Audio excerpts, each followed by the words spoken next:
Hey, what's up everybody? It is Kellen here from Start Your Systems, and welcome to another edition of Track Walk in MX Simulator, where today we're going to be playing the 2019 Gotland Grand National Enduro, made by...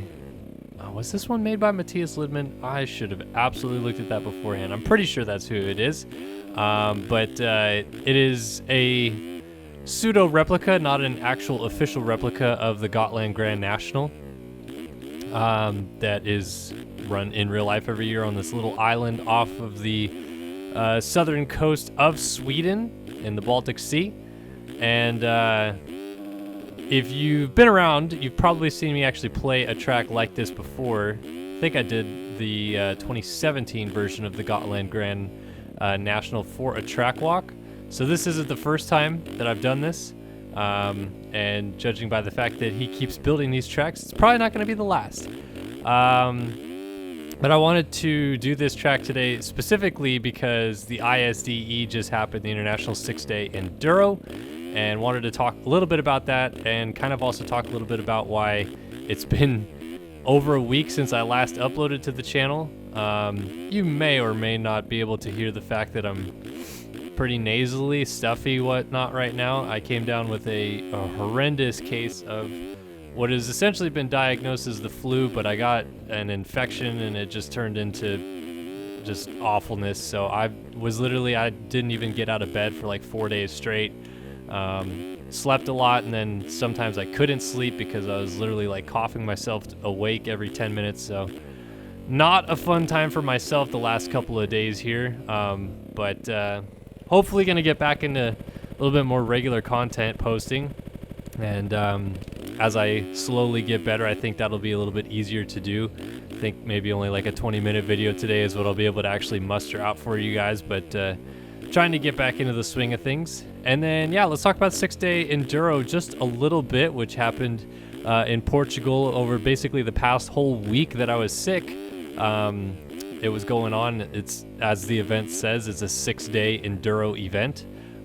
Countries send teams of riders to go. It's basically the motocross of nations for enduro racing.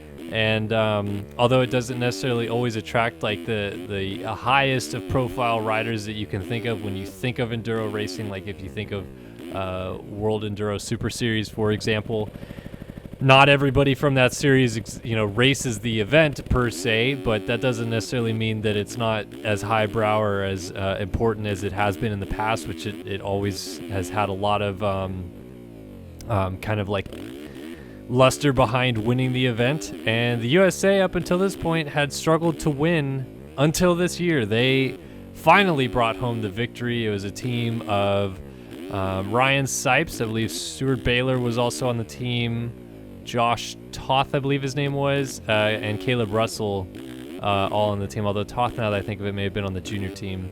So I apologize. Oh, and Taylor Robert was also on the Cup team. But they brought it home. The U.S. brought it home. So even if we can't win Motocross of Nations, we basically just won the Enduro Cross of Nations. So something to kind of hold our heads on. But it seemed like it was a pretty solid event overall. It was kind of a battle royale between the Australians and the Americans from what I was able to gather information on it. I'm not going to swear to being like a big enough enduro fan to know kind of like everything about it or swear that I watched it every day and all this, but it's always fun to see these kind of events and what riders are able to do and accomplish. And looked like it was done pretty well. It was ran basically out of the Autódromo Internacional del Algarve, which is in Portugal. And the last event, the last stage, essentially the last special, was done at the actual facility, where they had like this like almost like motocross / supermoto event that was meant to be kind of like the last special test. If you don't know what the ISDE is, I mean, it's basically the Dakar for enduro riders, I guess, like a little bit lower brow though, because obviously like a big stage rally like that spans several days and takes a lot of time. But this one is only 6 days, and yeah, that's a lot of time as well. But Dakar is like 20 days. But this one, it's basically the same kind of premise. Every day there's specials that need to be completed, and you get timed on those specials. And between each special, there is a like transportation time, so you actually have to travel to each special stage, and you only have so many minutes to be able to travel between each stage, and you'll get penalized if you don't make it in those certain times. So a lot of the same things that trip people up in the past have been penalties and things like that, and mechanicals and other things like that. So this year, finally, I feel like the Americans had just a clean run, really. They just had most of their guys get through everything, no problem. It seemed like Sipes had several days where he was leading the event. Sipes has won the individual ISDE before, so this has been kind of just him wrapping up the team cup for the first time. But yeah, just in general, it seemed like everybody rode really, really solid. Nobody got hurt, no big injuries, and USA takes the victory. So I was pretty stoked to see that. It seems like, that was a huge deal for them. And it was on pretty much the 6th anniversary of, I believe it was the 6th anniversary. I could be wrong. No, I think it's the 6th anniversary of Kurt Caselli's death at the Baja 500, I think. Was it the 500? Gosh, why am I just forgetting everything right now? And Caselli obviously was a huge proponent of racing the ISDE and big off-road events in general as an American constituent. So from that side of it, it was really cool just that these guys were able to finally rally it together and get it done for the USA. And I myself am a proud American that was able to watch these guys get it done this year. Now, in the junior class, the Americans were not able to take it home. Again, I think this is where like Josh Toth and a couple other guys were part of the team. But it was the Australians that won that. And the Australians, like I said, with the US in the Cup class, were the ones battling them the most for glory. So it really seemed like it was a US versus Australia week at the ISDE, which is interesting because, some of the powerhouse enduro nations like France, obviously there's other ones out there that have won in the past, but they just were not as big of a factor. Good on Australia to win the Junior Cup, good on the USA to win they also won the Women's Cup, so they won not only the Cup class or whatever you call it, but the Women's Cup as well. So all across the board, pretty good weekend for the Americans, and just something that I figured I should touch on in this video since it is going to be a lot of enduro fans that watch this. So hello, all you enduro fans, welcome to this lovely video. Welcome to another, kind of ride through of the Gotland Grand National track. I always love these tracks because there are enduro tracks in this game that are really, really technical, really difficult, take a lot of skill and effort to get everything kind of like right. And I do enjoy the challenge of those, but they're not that fun to ride, if I'm going to be honest with you. This one is one of those like enduro type tracks that is fun to ride because it just has like such a cool flow, bouncing between the lines, connecting the lines and such. So I've always thoroughly enjoyed these tracks, personally speaking, but in general, like this is just really, really well done as an enduro track because, yeah, it takes up pretty much the entirety of the map, which I believe is a 1024 map. It's not a 2048 map. He could go bigger if he wanted to, but that would limit his ability to run a race on this track, which I believe he's done before. So the bigger you go, the harder it is for multiple people to be in a server at one time and everybody's computers to handle it. I'm kind of fortunate that I have a pretty good PC and don't usually have that issue, but I've definitely raced against people that do not have as good of a PC and do struggle with some issues like that. So catering to everybody is always a good thing when it comes to hosting, organizing events, or just really building a track that you think everybody would be interested in playing. And I think that given how popular my enduro videos are on this channel, I think a lot of people would be quite interested to play this track. Always blows my mind. Like, I've ridden off-road stuff before. I would never say I've ridden enduro because it's false. In California where I live, there isn't really many opportunities to do that. There are some kind of like off-roady things I can go do. I can do some trail riding and such, which I have, But to say that I've done like legit like rock crawls and through the forests and things like that just doesn't really happen that much in California.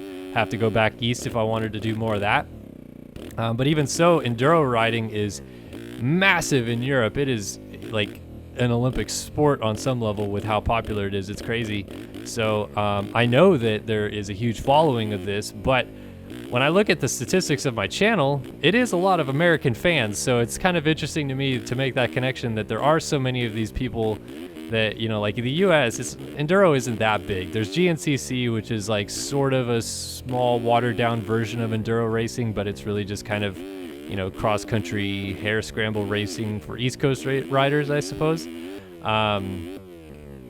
But enduro racing just not that popular in the US, and it's kind of like backed by the fact that there are not that many people that own dual sport bikes in the US. A lot of people either buy a race bike or they buy like a street bike to travel around with, but not a lot of people own just like, you know, you can go off into the trails and ride, and you also have a bike that you can just kind of ride on the street with. That is very uncommon in the USA. So it's, like I said, just interesting to me to make that connection that there are a lot of you out there that enjoy these videos that I do where it's enduro based. Like I know that I think in my top 10 videos all time is my Swedish Enduro Round 1 play, which was episode 89, a track walk. Probably I'm wrong there.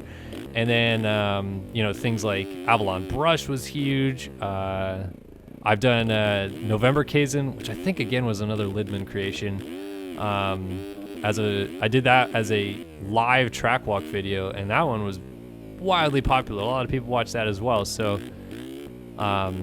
just cool. I don't know. Like every time I get down and play these enduro tracks, I have a blast. I feel like I actually make new connections of people that watch videos on my channel because I get this huge influx of enduro fans that love enduro and are like, holy cow, there's a video game that has some type of enduro racing on it. That is awesome. So hello to any of you that are new to the channel. Welcome. I'm glad that you decided to click on this video today. And if you've never tried MX Simulator before, I would definitely recommend trying the demo and, you know, ask any questions that you have for me, leave them on this video. And I'd be happy to try to help you out. Very difficult, challenging game, not easy whatsoever, and has a lot of these cool aspects to it. So if you get good at it, fortunately there are a lot of things to do, but yeah, the getting good at it part is obviously a pretty tough part because not many people stick around long enough to get semi-decent at the game. But stick around, try it, and you know, let me know if there's anything I can help you with on your quest to learning the game. And definitely, once you get good enough at it, or if you already have the game and you wanted to test your enduro abilities, download this track in the description below and try it out and tell me what you think. And also tell me what lap time you run. I was able to do a 2016 or something like that on my first ever lap that I just wanted to do to try and see like how good of a lap I guess I could run real fast, and to see what the track looks like and how long it would take me to do a video. So this is my second ever lap on this track, and hopefully I'm going to do a little bit better than that. I'm actually feeling like I'm getting through the track a little bit quicker. But yeah, try to beat my time. I'm not as good at this game as I once was, but I do still feel like I'm decent enough to get around and show things off, and on some level have a little bit of fun along the way.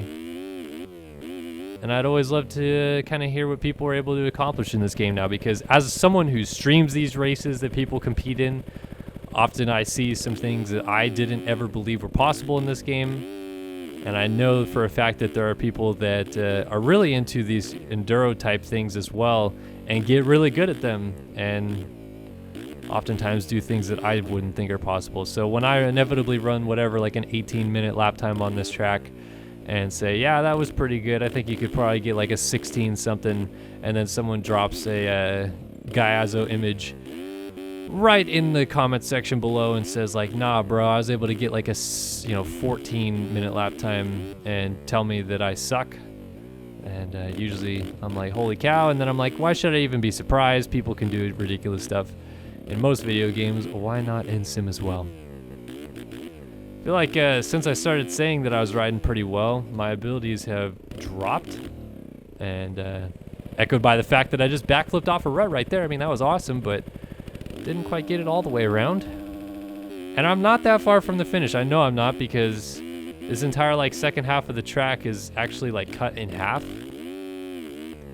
So as soon as I get through a couple of these sections right here, I should be in a little better spot. There is a confusing water section coming up that the first time I hit it, I got a little lost, but once I like made it through it, I was like, oh, okay, so it's not a split section. Because as you do know, there is like a split section that I hit at the beginning. I think there's actually a second split section a little bit later here in the lap. But I thought that the water coming up here in a second was a split section. It is not. It is just a water hazard, essentially. So like I came in here, I'm like, oh, I guess I could go anywhere. But no, you're actually only supposed to go to this section of the track. Kind of just weave your way nicely through these huge ruts and bumps. Don't get kind of caught out by them. Definitely possible. You go up here, down this side, through the water. I mean, I'm all the way submerged in the water right there. That is nutso. So made it through that a little bit smoother.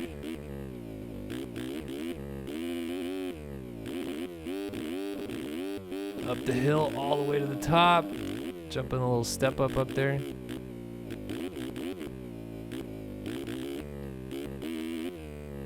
And a couple logs. Very nicely done on the logs on this track. Sometimes guys build their tracks and they build the logs like so steep and tall that they're almost impossible to get over smoothly.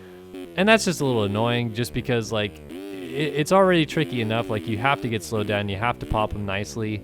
But the fact that like sometimes you'll hit them and just immediately go over the bars was kind of like, that sucks. So it's nice that on this track he did a really good job of making those transitions pretty smooth. Oof. Little scrubber dub over the top. It's fun. This is a little fun section right here, a little downhill rock section. Just kind of lean back and let the bike soak up the rocks. Could probably jump all the way to the bottom of that and land nose first, but just always feels like cheating. Carry this rut up to the top. Jumping through here, trying to rhythm these bumps. That's another really fun part about these tracks, is you just kind of jump all the way through the bumps, make a little rhythm section out of it.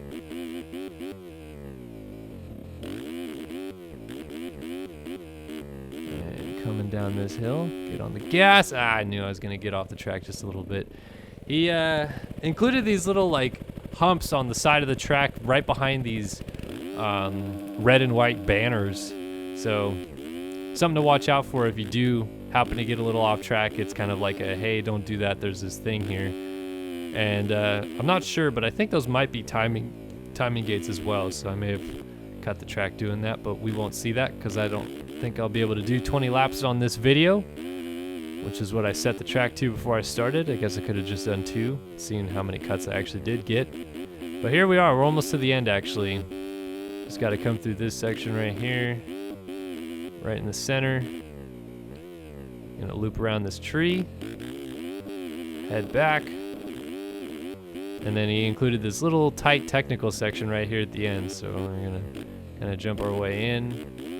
Then we have some logs to get over. 1 log. 2 log, 3 log, 4, 5, and 6. So through that, then we swivel back around this guy, get on the gas a little bit, carrying some speed onto the start-finish straight, and an 18:57. Wow, I hit the money on the dot right there with my 18-minute lap time. So that worked out pretty good. Gonna yard sail into the first turn for good measure. And yeah, that's the Gotland Grand National 2019 version. Again, I believe it was Matthias Lidman that put this one together. Let me make sure of that.